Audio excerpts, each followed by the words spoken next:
first sign that the world had changed was the sound. It was not wind through branches or the whisper of leaves. It was the rhythmic squeal of fiber and bark bending like knuckles, the hiss of root tips grinding over stone, the creak of trunks levering themselves upright to take a first, tentative step. By the time people understood what they were hearing, it was too late to pretend it was a trick of the ears. Forests were on the march. Orchards abandoned their neat rows and headed down slope in ragged columns. Saplings chased the shade hour by hour like restless herds. Within a decade, the maps were lies. Where evergreen screens had once broken winter winds, there were now bare hilltops. Old-growth giants that had stood in the same valley since before the Iron Age were spotted 20 kilometers away. Footprints of torn loam behind them. The phenomenon earned names Ramblewood, Verdant Drift, the Green Tide. But the one that stuck was simply migration. Migration became the backdrop against which every newscast, every congressional debate, every city planning meeting took place. Bastion, a mid-sized coastal city, decided its walls would hold. They had concrete, guns, agritech, and the memory of having beaten back human armies in the Continental Wars. They fortified the perimeter with ring roads and flame ditches and sonic fences meant to irritate chlorophyll-laden flesh. They carved slogans into their walls. Human roots run deeper. The slogans turned out to be wishful thinking. On the 91st day of the siege of Bastion, Mara Keene wheeled her chair onto the rooftop of her apartment complex, tilted her face toward the distant roar of artillery, and tried to imagine what it felt like to walk. She remembered sprinting drills in basic training, patrol marches under twin moons in the desert theater, the metallic taste of sweat. Then she remembered the moment an improvised charge punched shrapnel through her spinal cord, and she opened her eyes before the rest of the memory followed. From up here, the city looked like a clay jar, with cracks beginning to spider its glaze. Vapor plumes from the flamers rose only a few blocks away. Beyond the smoke, the forest loomed. It had originally been the North Ridge Preserve, a modest belt of evergreens 40 kilometers inland. Now it pressed against the city's northern wall, trunk masses jostling like beasts in a stockyard, sap and resin dripping where bark scraped concrete. You could almost feel the patience of it, the sense that time belonged to the green world more than it ever would to Bastion's calendar. Mara adjusted her blanket against the autumn chill. Her chair's motor was low on charge, rolling blackouts again, so she would have to linger until the sun slid far enough west to power the rooftop solar feed. "Another day observing the enemy, Captain?" called a voice behind her. She turned. It was Lyle, the building's unofficial superintendent, balancing 2 mugs of chicory brew. He handed her one and sat on the parapet. "They moved 3 meters last night," she said. "Look at the water tower. Yesterday you could see the lower third. Now it's swallowed. If command doesn't torch them soon, we'll have a new Central Park," Lyle grumbled. Mara didn't answer. She sipped the bitter drink and tried to imagine all that living mass suddenly deciding to go somewhere else. Was there a reason? A strategy? 3 meters didn't feel like random drift. It felt purposeful. A rasping voice, soft as silk, dragged over gravel, slithered into her skull. "You watch. You wonder." "Good." Moira jerked, sloshing hot chicory onto her blanket. Lyle frowned. "You okay?" "Thought I saw a drone flare. Must have been glare." She forced a smile. "Anchor Oak." She forced a smile. "Oh, remember. Who remembers Anchor Oak? And I see you." The voice was inside her. Not memory, not imagination. It felt like a finger tapping the inside of her skull. She swallowed. Years of soldiering had trained her to keep secrets until she understood the battlefield.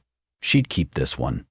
That night, after generators kicked in, Mara rolled through the narrow hallway of her apartment toward the balcony where she kept her personal garden, mostly herbs, a tomato vine, and a spindly oak she'd nursed from an acorn during rehab. It was only shoulder high, its pot cracked by the slow thickening of its taproot.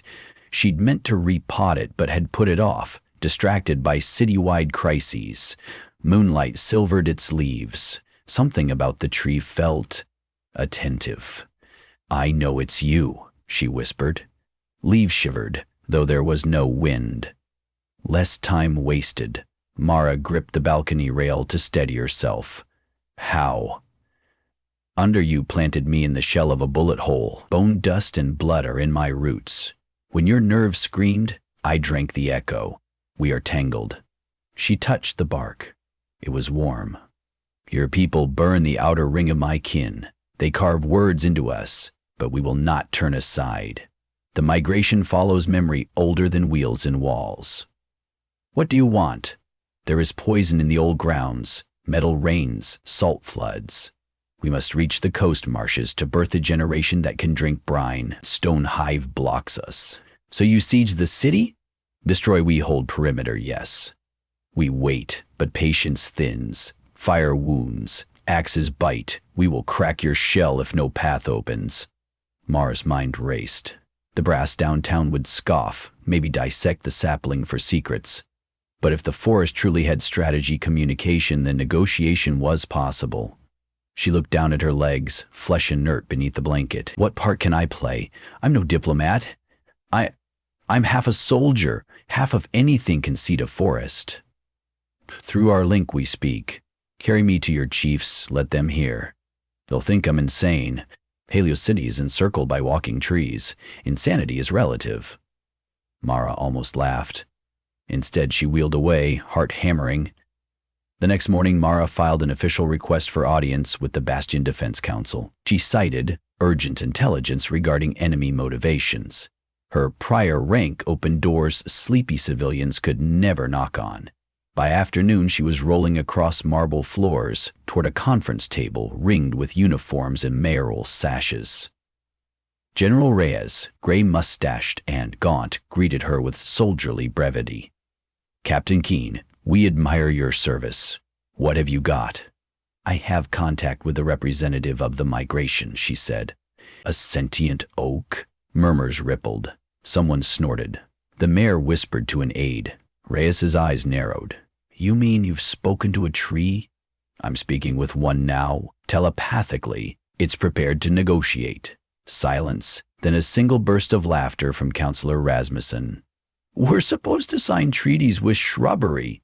Mara set the sapling's pot on the table. Meet anchor oak. It's part of a network that spans the siege lines. Before anyone could answer, the leaves shuddered and every monitor in the room, unconnected to one another, flickered.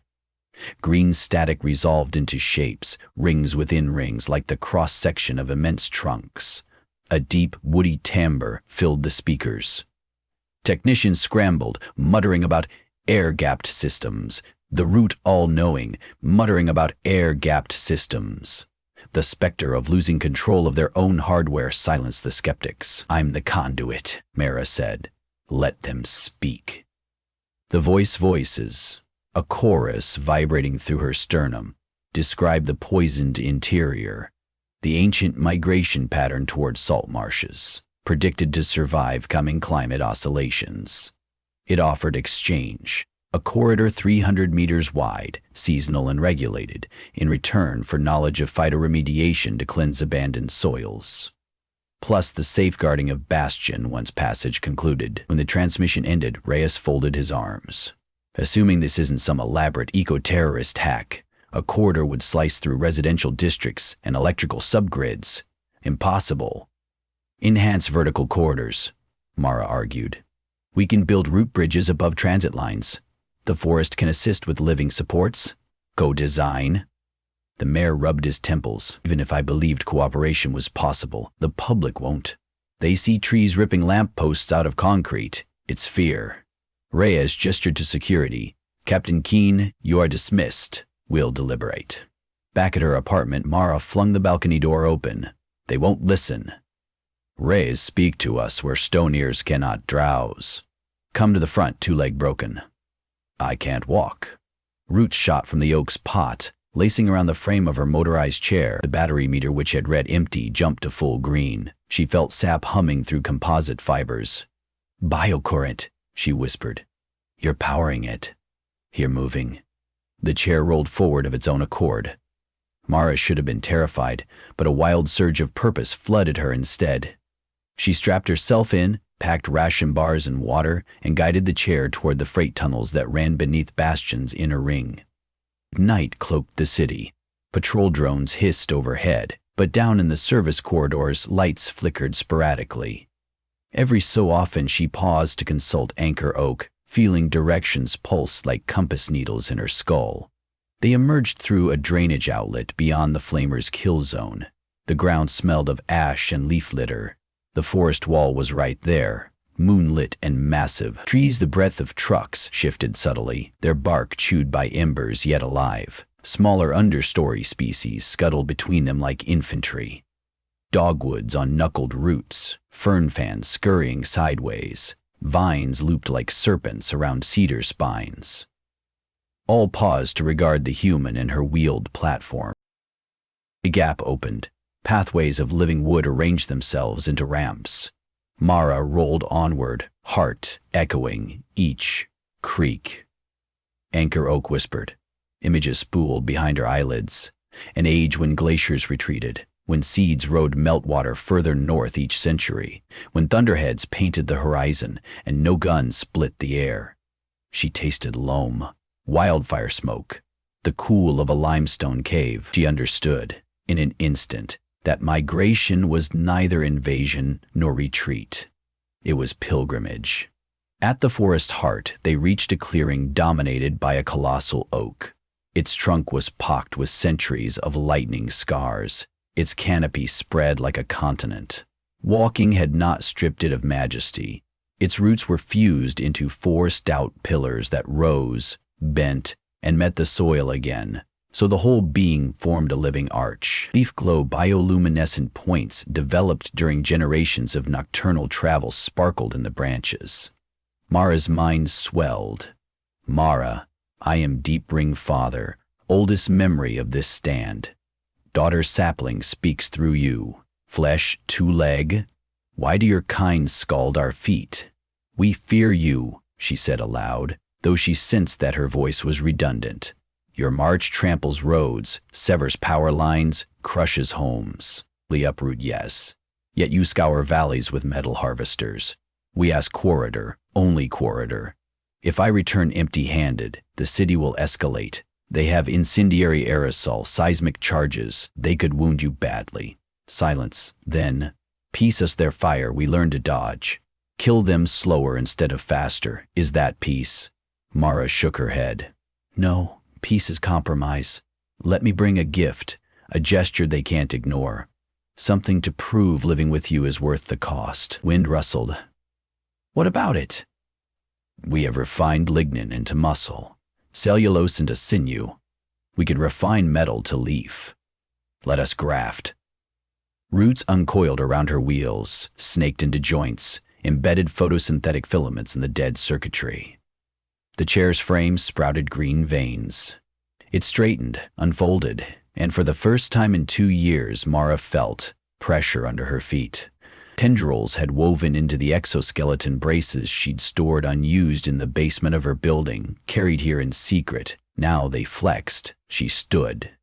Not her nerves, those were still severed, but a cradle of living tissue moved according to her intention, translating thought into stride. She took an awkward step, another, and laughed, tears blurring biolights. Give me 20 such graphs sized for humans, she said, voice shaking. We'll call them arbor frames. Let our engineers study them. We trade tech for corridor. Isiona Grayan, rumbled Deep Ring Father. Bug hurried too, leg broken now standing. Dawn brings flamers. Carrying 20 folded arbor frames and a sled of intertwined maple saplings, Mar returned through the drainage outlet just before sunrise. City sirens wailed. Forest masses had advanced again overnight. She headed straight for command. Gazed at Siam inside the Defense Council chamber, she spilled the frames onto the floor, sleek green-laced exoskeletons, organic pistons pulsing. Technicians lunged forward, scanners lighting. Put one on, the mayor challenged. Mara stepped into a frame, vines coiling along her thighs, and walked a full circle. I'm still paralyzed. The suit walks for me, powered by photosynthetic charge. No fossil fuel, no grid dependency. Minds changed in that instant. The possibilities: labor augmentation, rescue operations during blackout, mobility for veterans, lit greed and hope in equal measure. This is the first barter, Mara said. More innovations await. All the forest asks is seasonal passage. General Reyes stared at her legs, realization softening. Months of siege, brittle resolve. If we refuse? Mara gestured toward the monitors, where real-time sat feeds showed the forest's perimeter vibrating like an animal shaking rain from its hide. Then you'll have to burn the gift along with the giver. Negotiations began that afternoon. The forest communicated via Mara and via hacking stunts that rattled Bastion's complacency. Harmless flickers of vine code across billboard screens. Reminders that the green tide could seize data as easily as streets. Urban planners sketched a migration corridor slicing along the unused freight belt encircling Bastion. Engineers proposed sky bridges grown from living wood to allow tree traffic over highways. Wastewater experts salivated at phytoremediation partnerships. There were, inevitably, protests. "We don't cohabit with invaders," shouted hardliners. Mara rolled into community forums wearing her arbor frame, letting little children trace the veins and feel warmth radiate from the living alloy. Fear bent, not vanished, but bending was enough.